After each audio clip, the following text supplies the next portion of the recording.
ঢাকার আদালতে শুনানির সময় সাবেক মন্ত্রী কামরুল ইসলাম সাংবাদিক ফারজানা রূপার মাথায় আলতো করে কয়েকবার হাত বুলিয়ে দেন। এরপর কিছুক্ষণ তারা কথাও বলেন। আওয়ামী লীগ সরকার পতনের পর বিতর্কিত বক্তব্যে আলোচনায় থাকা সাংবাদিক রূপা ছাড়াও গ্রেফতার হন তার স্বামী সাংবাদিক শাকিল আহমেদ। তারা দুজনেই কাশিমপুর কারাগারে রয়েছেন। একই কারাগারে থাকলেও নারী ও পুরুষের ভবন আলাদা হওয়ায় দীর্ঘদিন দেখা হয়নি তাদের।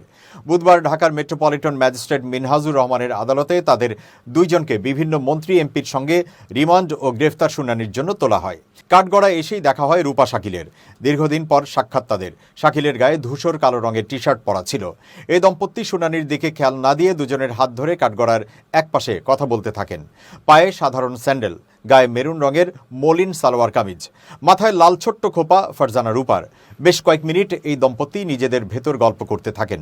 এর মাঝে তাদের গল্পের ভেতর ঢোকেন ৭১ টিভির সিইও মোজাম্মেল হক বাবুও বেশ কয়েক মিনিট ধরে রূপার সঙ্গে কথা বলতে থাকেন। এর কিছুক্ষণ পরেই রূপা এগিয়ে যান সাবেক মন্ত্রী কামরুল ইসলামের দিকে। কামরুল রূপার মাথায় আলতো করে কয়েকবার হাত বুলিয়ে দেন। এরপর কিছুক্ষণ তারা কথাও বলেন।